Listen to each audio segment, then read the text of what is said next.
Bom dia a todos. Né? Eu, antes de começar, vou informar que o Ney pediu que eu informasse, na verdade. Hoje vão passar duas listas, uma do lado esquerdo, outra do lado direito, porque na aula anterior, parece que nem todos tiveram acesso à lista de chamada antes do final da aula. E aí, se você olhar seu nome e ele estiver com uma falta lá, você pode colocar um pezinho, corrigir e marcar seu nome no dia de hoje também. Se você não estiver constando da lista, eu sugiro que vocês incluam seu nome, coloquem telefone, e-mail para contato, para a gente poder incluí-lo na turma. Tá bem? Bom, para quem não me conhece, eu sou Cláudia Teles, né? Sou membro aqui da igreja desde 99. Sou Cláudia Teles, porque casada com Marden, somos pais da Ana Beatriz, de 14 anos, do Gabriel, de 12, e do Pedro Henrique, de 6. E tenho me colocado aqui na igreja à disposição do Senhor para ser instrumento dele, no ensino da palavra. E quando fui convidada para essa turma, essa classe, né, masculinidade, feminilidade, deixa eu passar aqui, que agora eu vou ter que fazer várias coisas. Masculinidade, feminilidade, a Bíblia, parâmetros para a interação entre os sexos, eu me senti tremendamente desafiada. Seja porque todos nós temos conceitos, preconceitos em relação a esse tema, e muitos deles de acordo com a Bíblia, e muitos outros equivocados. E eu acho que essa classe vai ser uma grande oportunidade para a gente ser esclarecido por meio da palavra de Deus, e aqui eu falo da palavra que o nosso enfoque, e o reverendo Weber pediu que isso fosse bem enfatizado, vai ser o que a palavra de Deus, o que a Bíblia fala a respeito de masculinidade e feminilidade. Então, a nossa pretensão é que Deus, por meio da sua palavra e por meio da ação do seu Espírito Santo em nós, nos traga o esclarecimento devido sobre esse tema. E eu queria convidar vocês para, antes da gente começar a refletir sobre isso, para fecharmos os nossos olhos e termos um momento com Deus em oração. Um momento silencioso inicialmente, depois eu encerro.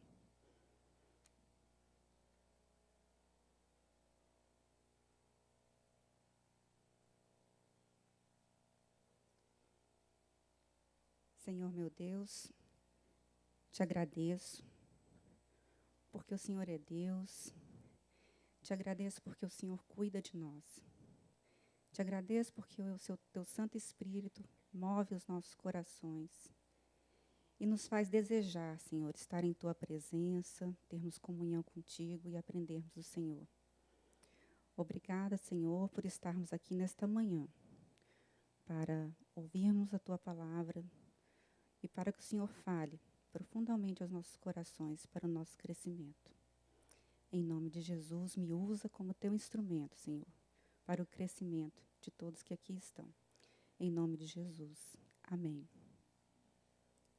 Bom, ao longo desse último mês, né, foi quando foi passado o tema e fomos confirmados para esta turma, e eu passei a prestar mais atenção, né, nas situações do dia a dia e procurei identificar dessas situações coisas que pudessem ter relação com o tema de nossa aula, nossa classe, né? Situações que tivessem relação com a identidade sexual de homens e mulheres à luz da Bíblia.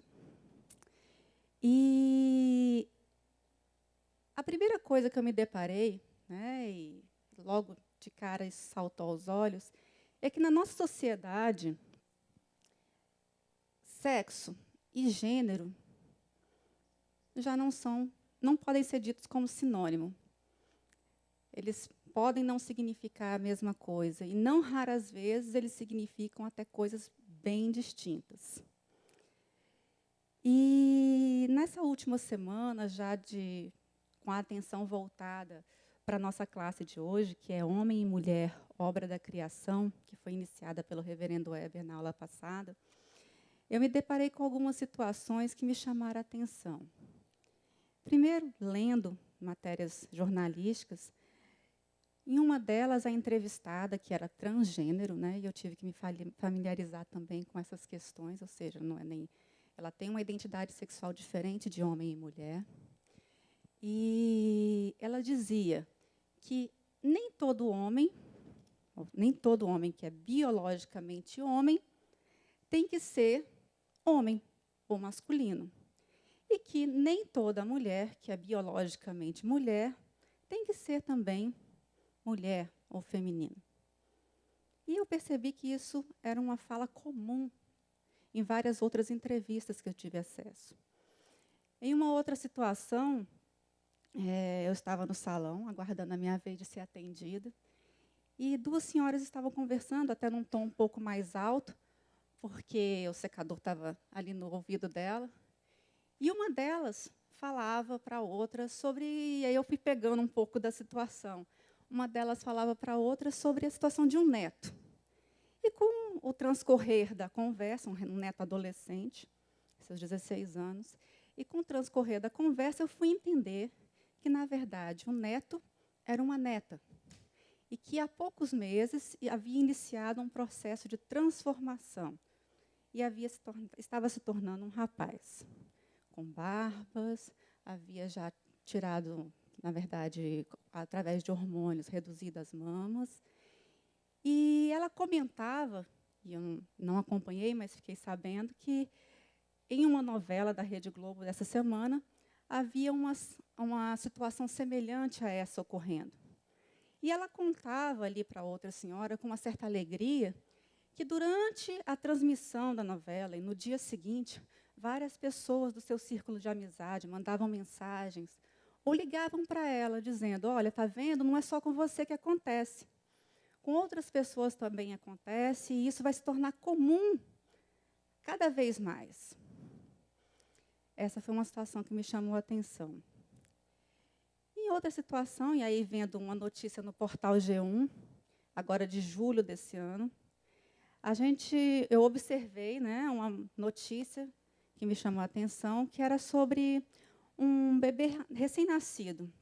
Na verdade, já estava com 8 meses de vida agora, canadense, em que o seu pai, que era aí a classificação dele, ele era um transgênero não binário. Aí eu descobri que ele não é homem nem mulher e não se identifica com nenhuma dessas identidades. Na verdade, ele não permite que a ele seja atribuído nenhum pronome masculino ou feminino. É aquela história do X, né? Assexuado. E ele optou por que o seu filha, na verdade, filho com X, né? FILHX, não tivesse acesso à sua identidade sexual. Então, no seu cartão de saúde, e aí a matéria era sobre isso, que ele era o primeiro bebê em que, no cartão de saúde, não havia identificação de seu gênero. E a finalidade disso era para que ele tivesse a oportunidade de, ao longo de sua vida, descobrir a sua verdadeira identidade sexual.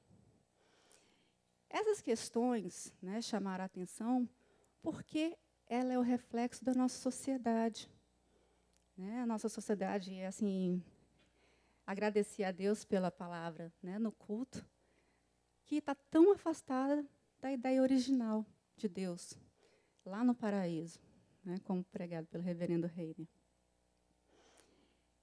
Vivemos numa sociedade que tem disseminado uma teoria de que é necessário eliminar todas as distinções que existem entre os sexos, entre homem e mulher.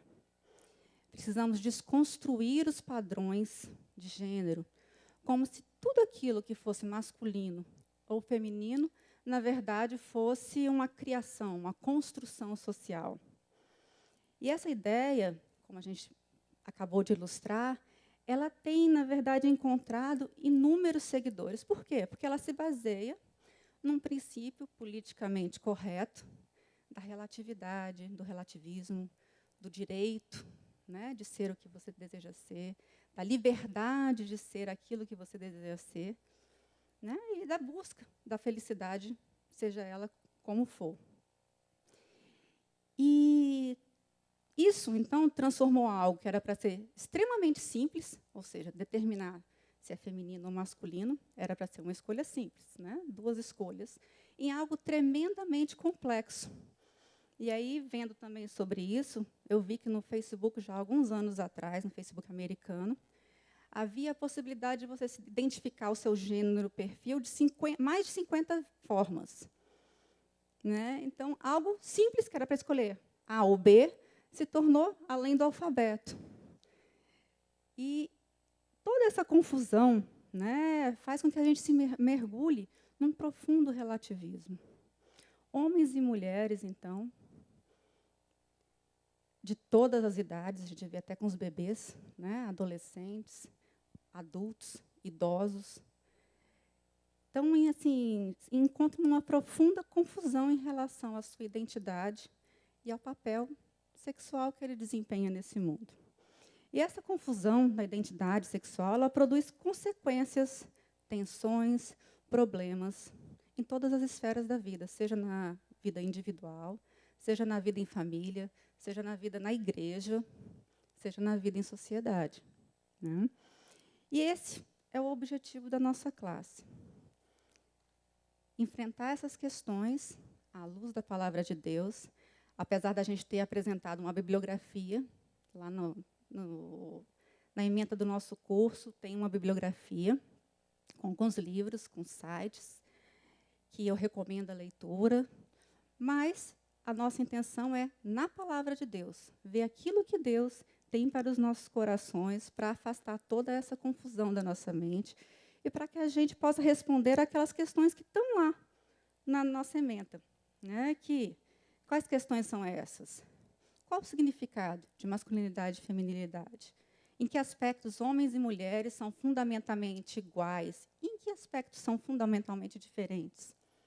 Essas diferenças, elas foram definidas atualmente ou elas existem desde a criação? Como é que essas diferenças afetam os nossos papéis no nosso lar, na igreja, na sociedade como um todo? Esses papéis, eles são intercambiáveis? Eles podem ser trocados? E como educar a geração que segue após a nossa, para que ela cresça sexualmente sadia diante de todo esse panorama que foi colocado? E é isso que a gente pretende esse semestre. E como é que a gente vai fazer isso? John MacArthur, né, num livro que faz parte da nossa bibliografia, que é esse daqui, ó, Homens e Mulheres, ele fala que qualquer exame do papel do homem e da mulher no desígnio de Deus, ele deve começar com o entendimento de Gênesis, do capítulo 1 ao capítulo 3, onde está lá o relato da criação até a queda. Né? E é isso que a gente vai fazer hoje. Vamos lá. Bom, queria que vocês abrissem a Bíblia em Gênesis 1, de 26 a 28, onde a gente traz o relato da criação do homem e da mulher de uma forma mais resumida, e ele depois vai ser mais detalhado no capítulo seguinte, no capítulo 2. Mas hoje a gente vai se deter a Gênesis 1, de 26 a 28.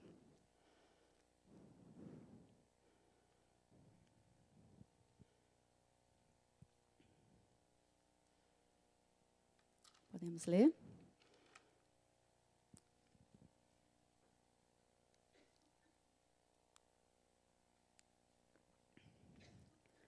Vamos lá.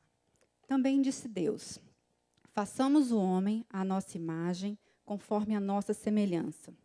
Tenha ele domínio sobre os peixes do mar, sobre as aves dos céus, sobre os animais domésticos, sobre toda a terra e sobre todos os répteis que rastejam sobre a terra.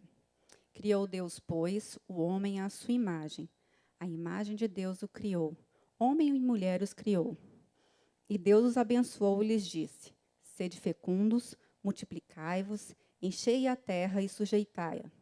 Dominai sobre os peixes do mar, sobre as aves do céu e sobre todo animal que rasteja pela terra. Esse texto, ele nos revela verdades essenciais para uma exata compreensão dos papéis que foram determinados por Deus para nós, homens e mulheres.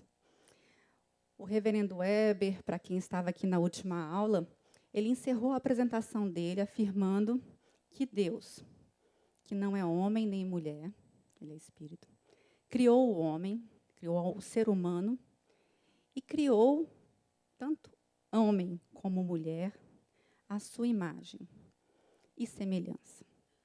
E não só criou a sua imagem e semelhança, mas também os abençoou. E nós precisamos refletir sobre cada uma dessas conclusões.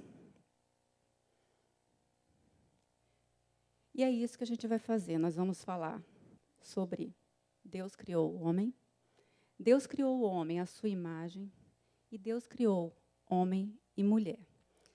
Vai ser uma exposição do que a palavra de Deus, nessa parte inicial, fala, com alguma relação com o Novo Testamento, mas queria desde já adiantar que é um assunto que deve ser profundamente detalhado ao longo desse semestre e que a gente hoje vai iniciar com uma exposição geral.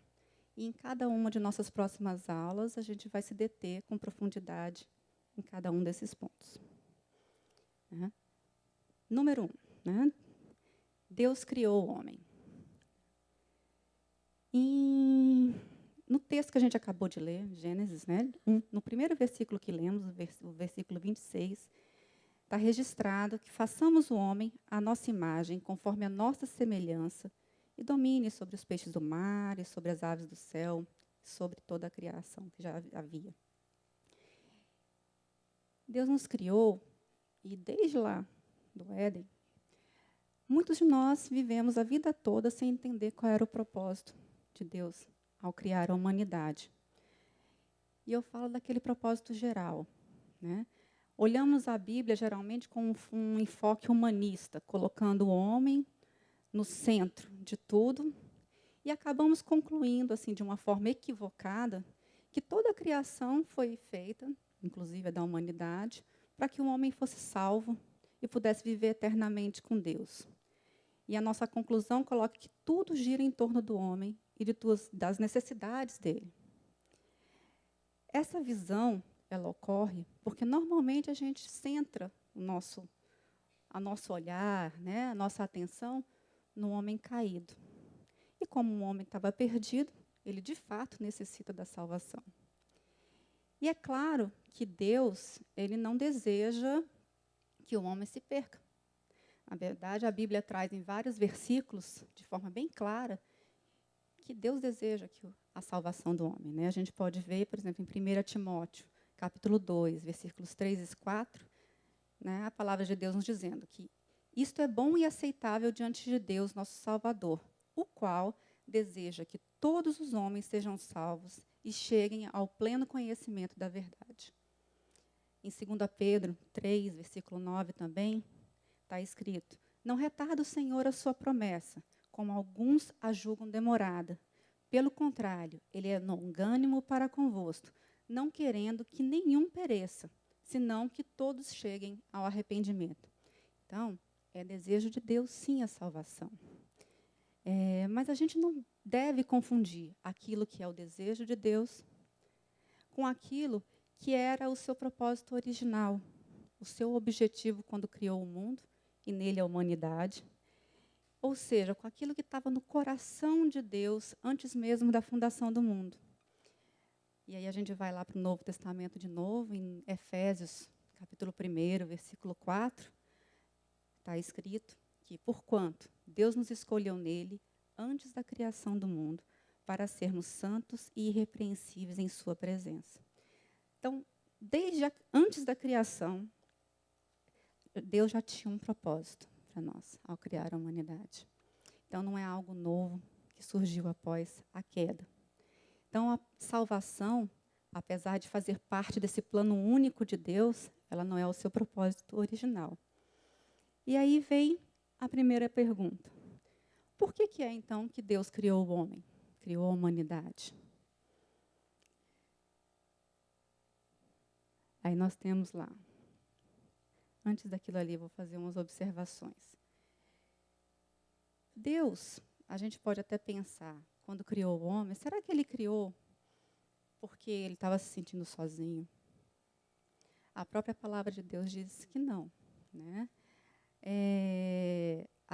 quando lemos lá em façamos o homem a nossa imagem, a gente tem uma evidência clara da Trindade, que estava ali em unidade, em harmonia completa, atuando na criação. Então, Deus não estava sozinho.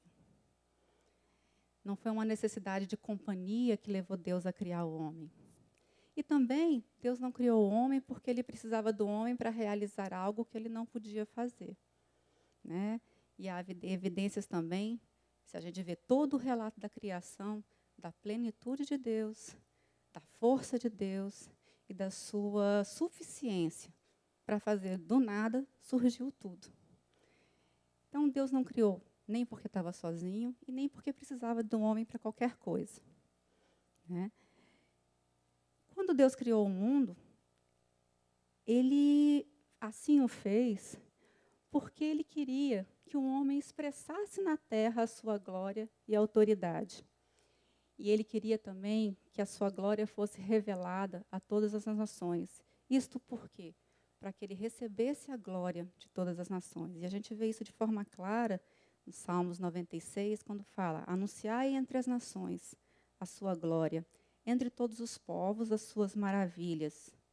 E mais adiante, nos versículos 7 ao 9, fala: tributai ao Senhor, ó família dos povos, tributai ao Senhor glória e força, tributai ao Senhor a glória devida ao seu nome, trazei oferendas e entrai nos seus átrios, adorai ao Senhor na beleza da sua santidade, e tremei diante dele toda a terra. E de uma forma mais específica ainda, em Isaías 43, a palavra de Deus ensina que, no capítulo 43 de Isaías, eu vou ler os versículos 1, 6 e o 7. Mas agora sim diz o Senhor, aquele que o criou, ó Jacó, aquele que o formou, ó Israel. Não tema, pois eu o resgatei. Eu o chamei pelo nome, você é meu. Direi ao norte, entregue-os, e ao sul, não os retenha. De longe tragam os meus filhos, e dos confins da terra as minhas filhas, todo o que é chamado pelo meu nome, a quem criei para a minha glória, e a quem formei e fiz. Então, o propósito de Deus era para que nós o glorificássemos e para que nós refletíssemos a glória dele aqui na terra. Né? Deixa eu ver aqui no próximo. Voltei.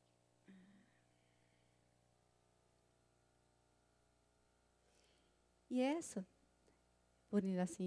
por ser uma questão tão importante, tão essencial, ela é a pergunta número 1 do nosso catecismo, do breve catecismo. E a resposta à pergunta é que fomos criados para glorificá-lo e alegrarmos nele sempre. E sobre isso também, vem da Confissão de Fé de Westminster, em um comentário a ela, Rod afirma que houve uma época em que se pensou que o homem era a medida de todas as coisas, como a gente acabou de falar. Segundo as Santas Escrituras, a criação pertence ao Criador e existe para a glória do imitável artista. Os céus proclamam a glória de Deus e o firmamento anuncia as obras de sua mão. O homem foi criado para a glória de Deus. A resposta à primeira pergunta do breve catecismo é pertinente. O fim principal do homem é glorificar a Deus e gozá-lo para sempre. E aí a gente tem as referências. E como a arte glorifica o artista, a criação glorifica o Criador. E isso está na nossa confissão de fé. E muitas vezes a gente passa por isso sem prestar atenção e sem ter a compreensão da dimensão dessa afirmação na nossa vida. Né?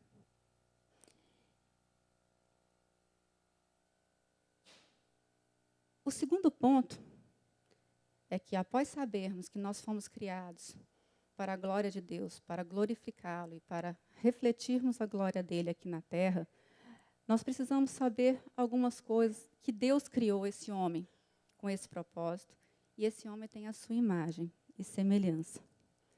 E aí a gente volta lá em Gênesis 1:26 novamente, né? Façamos o homem à nossa imagem, conforme a nossa semelhança. primeira coisa que precisamos saber é que ser imagem de Deus é um privilégio. E é algo que nenhuma outra criatura recebeu, ser imagem de Deus. E quando a gente pensa também em imagem, a gente tem que pensar no que isso significa, né? E pensar, será que é semelhança física? Né, tá ali. Que semelhança será essa? O que é que Deus quis dizer que nós somos imagem dele, ou seja, somos semelhantes a ele? Eu diria que não se trata de semelhança física, que a gente já acabou. Deus é espírito, não é homem, nem mulher, e ele criou a ambos a sua imagem, como a gente acabou de falar. Mas também, nesse ponto, a gente não pode deixar de registrar que, muito embora ele não seja homem nem mulher, a constituição física que ele deu ao homem, que é diferenciada de todo o resto da criação, foi a forma que ele escolheu para enviar ao mundo seu filho, o Deus Filho. Então, é algo importante, sim, a nossa constituição física. A outra questão é que, apesar de não ser física, aliás, na verdade, ela não é física, mas ela é uma semelhança que diz respeito aos aspectos morais e naturais do homem. Por quê? Adão e Eva, eles eram semelhantes a Deus porque antes da queda não tinham pecado. Não havia a natureza pecaminosa que há em nós quando nós não somos transformados por meio de Jesus Cristo. Então, Adão e Eva eram semelhantes a Deus porque não tinham pecado. Então, eles tinham semelhança moral com Deus. E eles eram semelhantes a Deus também no aspecto natural, porque eles eram pessoais, tinham inteligência, tinham sabedoria, tinham emoções, tinham mente e tinham livre-arbítrio. Né? E citando mais uma vez a Confissão de Fé de Westminster, no capítulo 4, quando ela fala da criação, a gente tem registrado que depois de haver feito as outras criaturas, Deus criou o homem, macho e fêmea, como almas racionais e imortais, e dotou-as de inteligência, retidão e perfeita santidade, segundo a sua própria imagem, tendo a lei de Deus escrita em seus corações e o poder de cumpri-la, mas com a possibilidade de transgredi-la, sendo deixados à liberdade de sua própria vontade, que era mutável. Além dessa escrita em seus corações, recebem o preceito de não comerem da árvore da ciência do bem e do mal. Enquanto obedecerem a este preceito, foram felizes em sua comunhão com Deus e tiveram domínio sobre as criaturas. Então, o homem era semelhante a Deus, porque era puro, e era semelhante a Deus, porque em todas essas características que nós citamos, e ele ainda tinha poder de escolher o que era certo. Deixa eu passar aqui. Bom, somos semelhantes a Deus. E se somos semelhantes a Deus, quais são as implicações disso? Quais são as consequências disso na nossa vida, como homens e mulheres, à imagem de Deus? A primeira consequência disso é que essa semelhança nos dá o privilégio de podermos nos relacionar com Ele em santidade. Né? Deus, ele tinha o desejo de se relacionar de forma íntima com o homem. Né? Ele, quando criou Adão e Eva, e a Bíblia nos relata isso, tinha uma comunhão plena e pessoal com Deus. Né? Lá em Gênesis, lá no início, a Bíblia nos fala que Adão e Eva conversavam com Deus diariamente. Deus andava com Adão e Eva na virada do dia. Né? E esse privilégio de andar com Deus, de conversar com Deus, de se comunicar com Deus, dialogar com Ele, e principalmente o andar de Deus, ele é dado àqueles que se mantêm puros e santos. No Antigo Testamento, as duas únicas pessoas que são mencionadas que é mencionado que elas andaram com Deus, é Noé e Enoque. Então, é algo que havia, porque havia comunhão plena e havia santidade. Em Levíticos 11, versículo 44, a primeira parte, a gente vê por que é necessária a santidade. Deus falava a Arão e Moisés para que dissesse ao povo que eu sou o Senhor vosso Deus. Portanto, vós vos consagrareis e sereis santos, porque eu sou santo. Então, a santidade é algo que é exigido de Deus e havia em Adão e Eva. E pode haver em nós, se formos transformados e restaurados, redimidos pelo sangue de Jesus. Mas não é só. Outra consequência de sermos imagem e semelhança de Deus é que somos representantes dele aqui na terra. Só estamos aqui para refletir a sua glória nos nossos relacionamentos. E isso é uma questão muito importante. Quando a gente fala em imagem, a gente pensa em fotografia, do nosso reflexo no espelho, em uma obra de arte, né? Tem os autorretratos, tem os filmes que mostram imagens. E essas imagens, elas mostram o quê? Elas mostram o original. Quando a gente se olha no espelho, nós vemos a nossa imagem. E a Bíblia nos fala que nós somos feitos para refletir a imagem de Deus. Então, aqueles que olham em nós, que olham para nós no nosso dia a dia, têm que olhar para nós e ver em nós a imagem de Deus. Os atributos de Deus têm que estar presentes em nossa vida, de forma que toda criatura que olhar para nós, ela tem que ver a Deus. Essa é a nossa missão aqui, refletir a glória dele. E por sermos semelhantes a ele, não podemos ser nada diferentes. A imagem não pode ser diferente do original. E esse é o nosso grande desafio. Né? O texto está ali, está bem espremidinho, mas é algo que John Piper, que é um pastor reformado, batista, está nos livros também que fazem parte da nossa bibliografia. Quando ele fala sobre essa nossa condição de refletir, né, a glória de Deus, ele fala que Deus fez os homens à sua imagem, para que assim o mundo fosse preenchido com refletores de Deus. Então, ele nos compara a refletores de Deus aqui na Terra. Imagens de Deus. 6 bilhões de estátuas de Deus aqui na Terra. Né? Para que assim, ninguém deixasse de ver o objetivo da criação. Ninguém, a não ser que eles fossem completamente cegos, poderia perder o objetivo da humanidade, a saber, Deus. Conhecer, amar e demonstrar Deus. Né? Vendo a nossa imagem. Lá em Isaías 6, a gente lê que e clamavam uns aos outros, dizendo, Santo, Santo, Santo é o Senhor dos exércitos.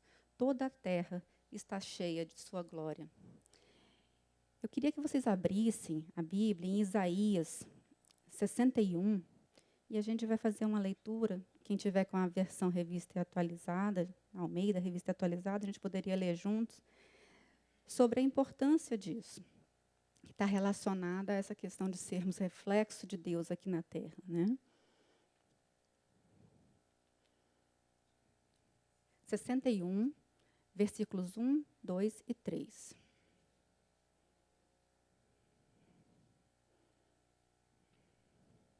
Pronto? Vamos lá. A gente pode ler junto? O Espírito do Senhor Deus está sobre mim, porque o Senhor me ungiu para pregar boas novas aos quebrantados. Enviou-me a curar os quebrantados de coração, a proclamar libertação aos cativos e a pôr em liberdade os algemados, a pregoar o ano aceitável do Senhor e o dia da vingança do nosso Deus, a consolar todos os que choram e a pôr sobre os que estão de luto uma coroa em vez de cinzas, óleo de alegria em vez de pranto, veste de louvor em vez de espírito angustiado, a fim de que se chamem carvalhos de justiça, plantados pelo Senhor para a sua glória. Então, essa é a nossa missão. Né? Deus veio para tudo isso. E se Ele veio para tudo isso, nós também temos que estar aqui para tudo isso. Precisamos refletir a glória dEle nossas atitudes, nos nossos atos, nos nossos pensamentos, na forma como a gente se relaciona com aquele que está ao nosso lado, com aquele que está bem distante. Em todas as nossas atitudes, pensamentos, a gente precisa refletir essa imagem de Deus, para que olhem para nós e vejam em nós carvalhos de justiça e não de injustiça. Então, foi um texto que falou bastante ao meu coração. Então, fomos criados para demonstrar a Deus aqui na terra, para sermos reflexo dele, seus representantes aqui na terra. E ainda, a nossa semelhança com Deus, ela vai se refletir no nosso relacionamento com o resto da criação. Deus, quando criou a humanidade, criou o mundo, na verdade, em todo o ato criativo dele, ao final ele deu ao ser humano o domínio sobre a natureza e sobre os seres vivos.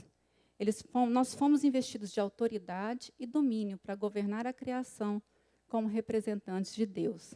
E aí depois vocês podem ler, o texto está lá em Gênesis 1, de 28, no capítulo 1, de 28 a 30, quando Deus fala sobre o domínio que o homem teria, sobre toda a criação dele. Na verdade, o homem deu nome a toda essa criação. Então, isso também deve se refletir na nossa vida. Somos semelhança de Deus também no nosso relacionamento com o resto da criação.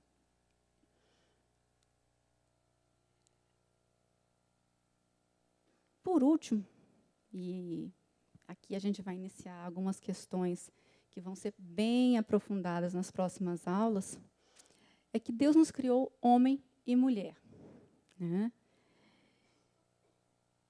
O ser humano, como a gente acabou de ver, ele foi criado por Deus, à sua imagem, para mostrarmos a sua glória, para glorificá-lo, para nos relacionarmos de forma harmônica com ele e com o resto da sua criação. Foi isso que a gente viu até agora.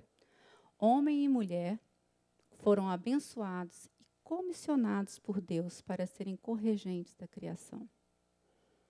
E homem e mulher não só são corregentes da criação, mas a gente vê que Adão e Eva foram criados para viver eternamente com Deus. Antes da queda, havia uma promessa de eternidade com Deus.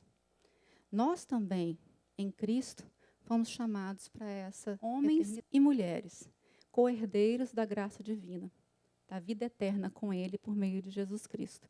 E isso a gente lê em 1 Pedro, capítulo 3, versículo 7, segunda parte. Vocês podem ler desde o início, mas o ponto específico aqui, porque sois. Ali Pedro está falando aos maridos de como eles deveriam tratar as suas esposas. E ali ele fala aos maridos, porque sois juntamente, ou seja, homem e mulher, marido e esposa, herdeiros da mesma graça de vida, para que não se interrompam as vossas orações. Então, no relacionamento homem e mulher, a igualdade, nós somos corregentes e somos co-herdeiros no plano original de Deus.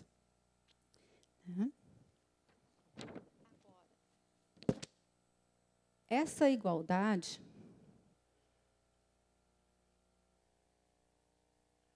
esse ensino, antes de falar sobre a questão, o passo seguinte, que vão ser as diferenças, esse ensino ele é reforçado, não só ele é reforçado, o que está em Gênesis, que a gente acabou de estudar, ele está reforçado também no Novo Testamento. Se a gente pegar Gálatas 3, dos versículos 26 ao 29, e está ali transcrito, está registrado que, pois todos vós sois filhos de Deus mediante a fé em Cristo Jesus. Porque todos quantos fostes batizados em Cristo, de Cristo vos revestistes. Dessarte, não pode haver judeu, nem grego, nem escravo, nem liberto, nem homem, nem mulher, porque todos vós sois um em Cristo Jesus. E se sois de Cristo, também sois descendentes de Abraão e herdeiros segundo a promessa. E aí está muito clara a identidade, a igualdade, na verdade, de valor, a igualdade de dignidade, homem e mulher tendo o mesmo valor para Deus. Agora, o fato de sermos iguais em identidade, em dignidade e valor, não quer dizer que a Bíblia fale que nós seremos iguais em tudo. Na verdade, ela traz de uma forma muito clara que homem e mulher, eles são diferentes. Né? A nossa igualdade, que foi até agora exposta, ela não quer dizer que não haja distinção, que não hajam diferenças. E que essas diferenças, elas precisam ser observadas e precisam ser praticadas em nossa vida para que, assim agindo, a gente realmente glorifique a Deus. Né? A visão bíblica, então, ela não é de igualdade sem distinção. A Bíblia nos fala que nós temos diferença em relação às nossas responsabilidades, em relação aos nossos papéis. E isso a gente vê lá na criação, antes mesmo da queda. Isso não é algo posterior à queda ou decorrente do pecado, como muitos acreditam ser. Né? A diferença de papéis, a diferença do masculino e do feminino existiu desde sempre. Né? Antes da criação já estava no coração de Deus. Então, homens e mulheres, iguais em valor para Deus, iguais como herdeiros da promessa, iguais como regentes da criação de Deus, mas diferentes em seus papéis e em suas responsabilidades. E essas diferenças, elas estão bem expostas na palavra de Deus. Alguns estudiosos, e aí eu vou citar também dos nossos livros que estão lá na nossa bibliografia, que é o Wayne Grudem, e o texto em que eu vou fazer referência é as principais questões na controvérsia sobre a masculinidade e a feminilidade e o caminho adiante. Ele fala sobre um paralelo entre essa condição de igualdade, de identidade, de diferença e de complementariedade, porque somos diferentes, mas essas nossas diferenças se completam. E o Wayne, ele afirma nesse estudo que, assim como o pai e o filho são iguais em divindade e em todos os seus atributos, mas diferentes em seus papéis, o marido e a esposa, homem e mulher, né, também são iguais em pessoalidade e valor, mas diferentes nos papéis que Deus lhes deu. Então, homem e mulher iguais em essência, assim como a trindade, né? São 3 em 1, têm identidade, mas têm funções completamente diferentes. E nem por isso um vai ser inferior ou superior. A gente não pode pensar em inferioridade ou superioridade quando fala da trindade. Deus Pai, Deus Filho e Deus Espírito Santo. Eles são um, cada um com a sua função, e nenhum com menos importância. Assim também homem e mulher. Somos iguais, temos o mesmo valor para Deus, mas temos diferenças que são importantíssimas e que não podem deixar de ser observadas, porque se elas vão se completar para que o propósito de Deus seja alcançado. Né? E há também o paralelismo com a Trindade, que foi o que o Wayne, né, fez, mas há também um paralelismo com o relacionamento entre Cristo e a igreja. Né? E a gente vai falar um pouco sobre isso um pouco no próximo slide. Aqui mesmo. Ali é um quadro resumo, né, que fala sobre o paralelismo do casamento com a Trindade. Primeiro, igualdade. Homem e mulher, iguais em valor. 3 pessoas da Trindade, iguais em essência, mesmo Deus. Mas tem diferenças. Né? No casamento e na Trindade, os papéis são diferentes e não são intercambiáveis. São complementares, na verdade. Cada um fazendo aquilo que Deus Pai, Deus Filho, Deus Espírito Santo, cada um com a sua função. Homem e mulher também, cada um com sua função, fazendo aquilo que foi determinado por Deus. Mas ele fala também de unidade. No casamento, homem e mulher são um só corpo. Na Trindade, Pai e Filho são um só Deus. Né? Mas, a partir daí, então, o que seria, o que a Bíblia nos fala, quais são as características do masculino e do feminino? E aqui eu comecei com uma ilustração de John Piper, também num dos livros, e aí seria esse daqui, que leitura também, qual a diferença?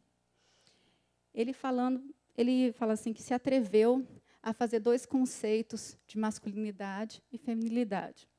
O primeiro conceito, quando ele fala, né, masculinidade seria, no coração da masculinidade madura, ou seja, aquela desenvolvida na presença de Deus, cristã, há um senso de responsabilidade benevolente para liderar, sustentar e proteger mulheres de maneira apropriada aos diferentes relacionamentos do homem.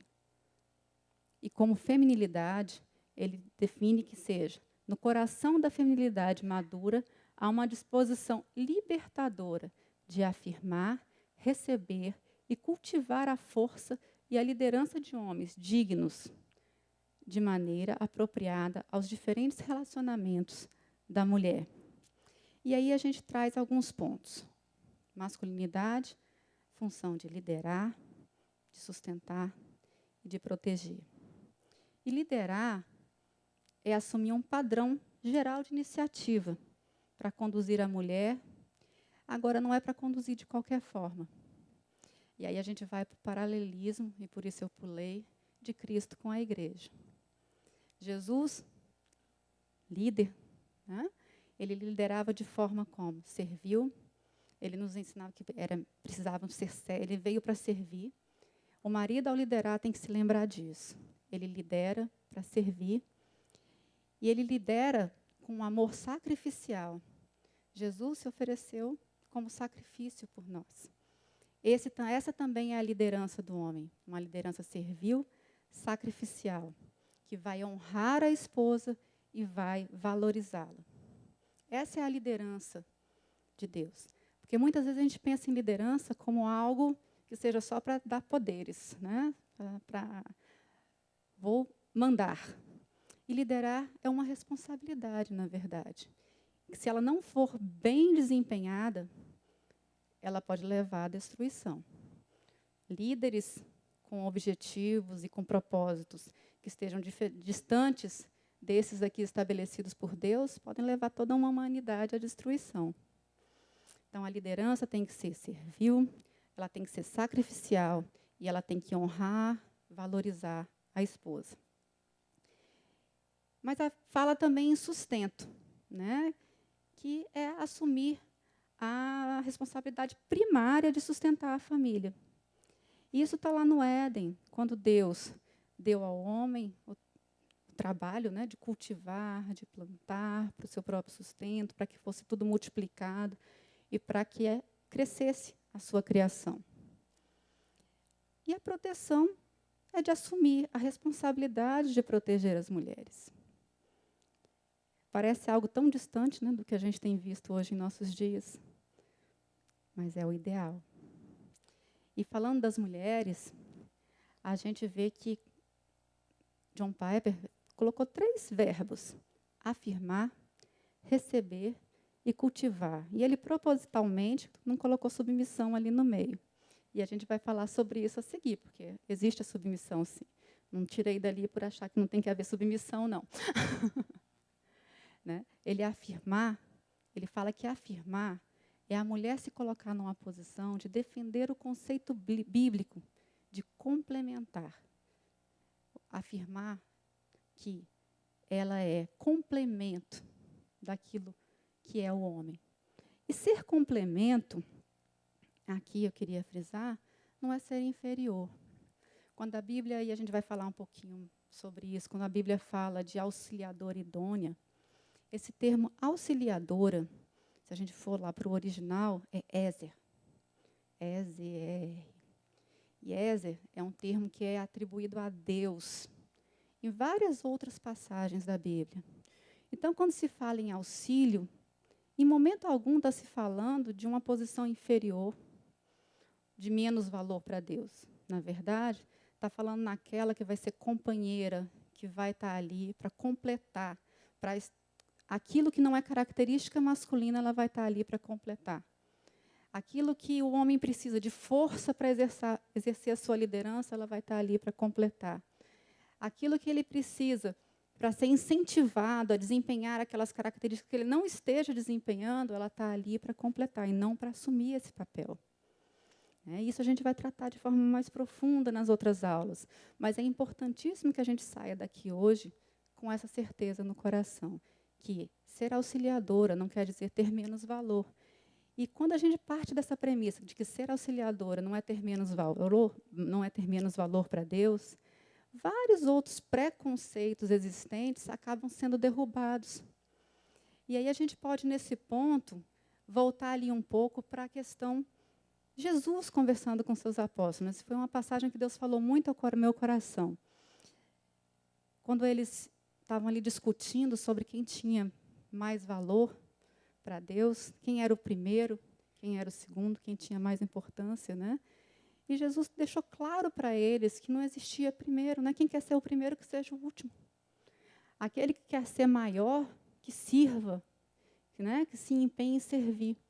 E a gente vai ver que essa disputa, esse conflito, né? Essa disputa de poder, né? Essa guerra dos sexos que se instalou entre homem e mulher. Um porque acha que é líder e que pode, por isso, oprimir.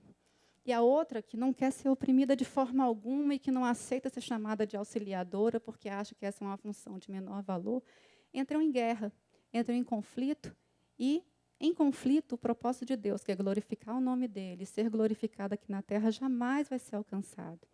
Então, a gente precisa ter isso em mente, que quando a gente afirma que esse conceito bíblico ele é correto e que a gente vai reforçar, vai receber essa liderança, essa proteção e esse sustento de uma forma bem tranquila, em obediência à palavra de Deus, mas porque a gente crê que essa liderança, dessa forma, é algo dado por Deus.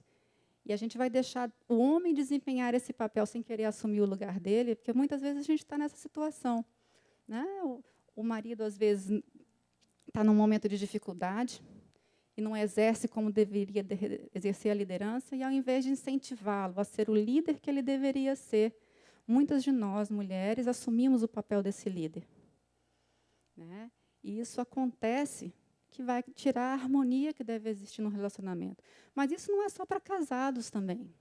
Isso vai acontecer também entre solteiros. Porque quando a mulher começa a assumir e a desempenhar sozinha papéis que não são dela, ela vai sair do plano original de Deus por uma necessidade. E Deus, na sua graça, vai suprir. Mas não é esse o plano original de Deus. Né? Mesmo nas relações de trabalho, onde quer que seja. E o cultivar a parceria é que, sendo auxiliadora idônea, no dia a dia, ela precisa incentivar esse marido e mostrar para ele que ela se alegra em ter a liderança dele.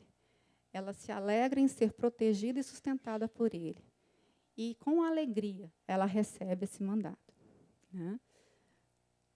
Agora, existem alguns pontos que eu gostaria só de falar, a gente tem mais alguns minutinhos, que são, eu chamei de observações relevantes sobre essas diferenças.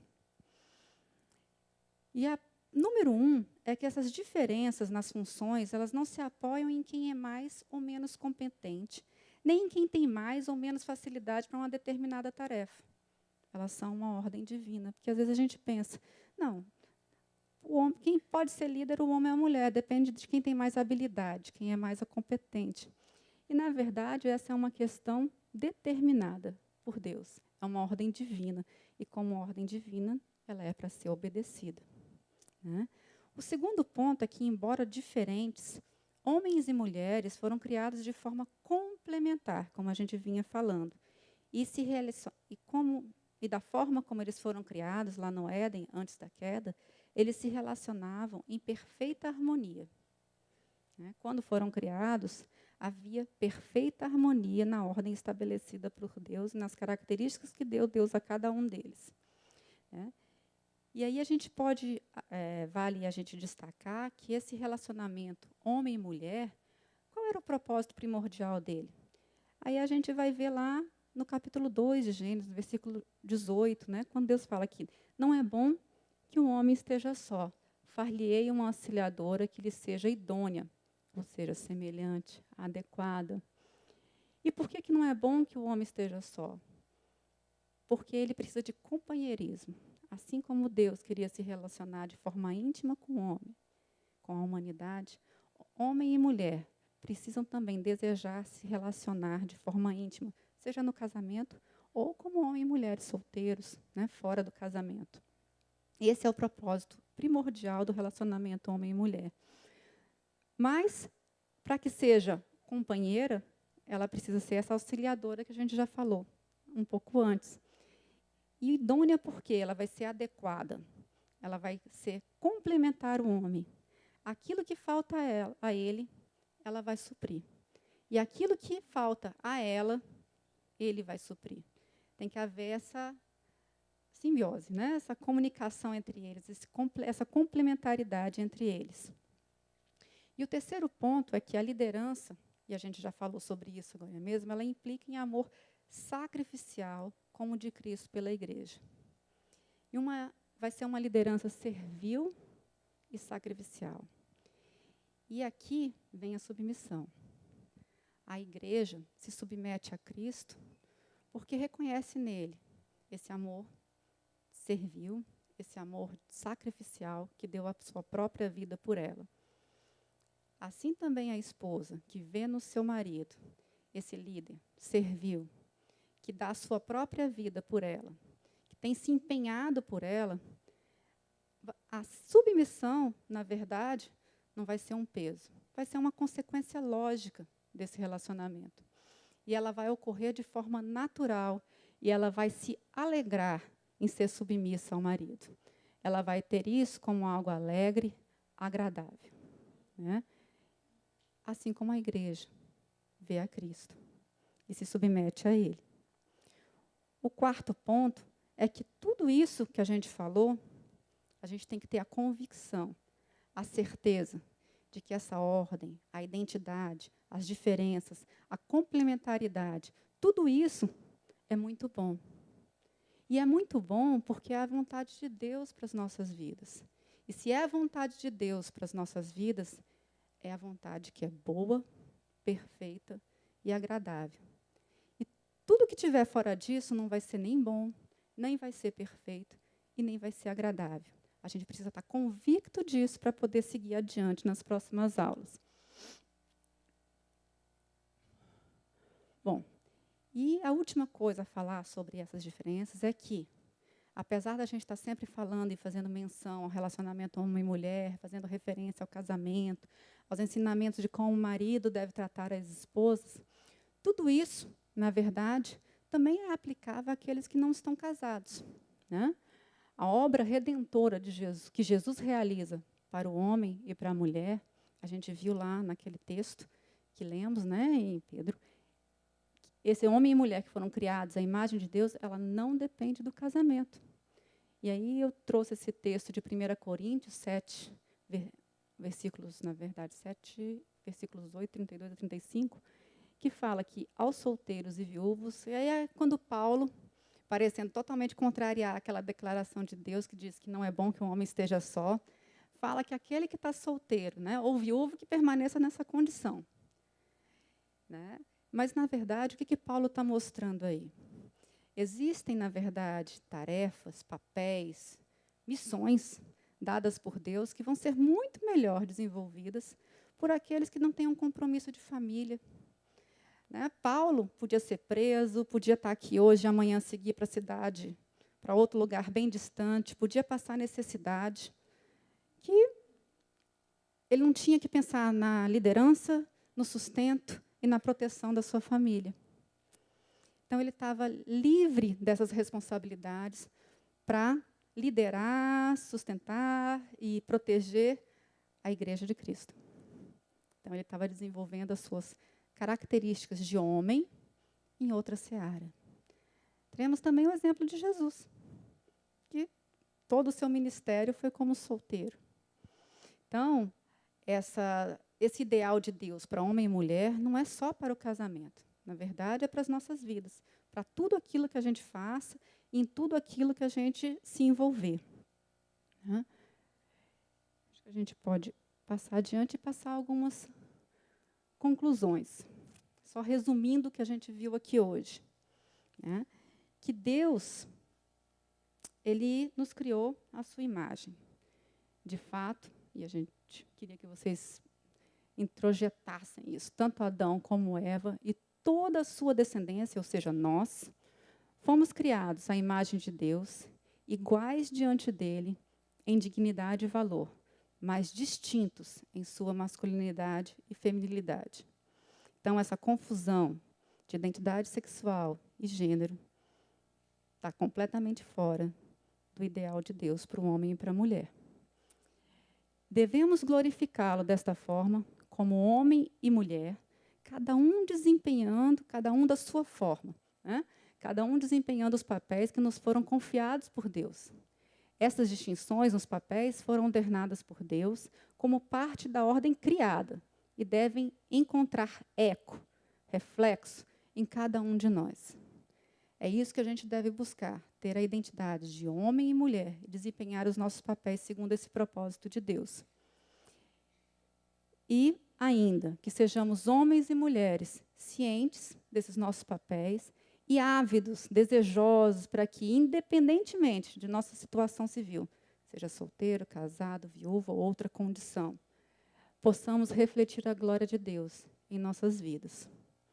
Este é o plano original. E a gente caminhou nessa aula de hoje até aqui, porque a partir de hoje, nas próximas aulas, a gente vai tratar de todas as distorções que ocorreram nesses papéis com a queda. A queda, na verdade, ela não trouxe novos papéis para o homem e para a mulher. Ela apenas trouxe distorções nesses papéis que já haviam sido instituídos por Deus. E nas próximas aulas, vai ser a isso que a gente vai se dedicar e que Deus nos abençoe nessa caminhada. Amém.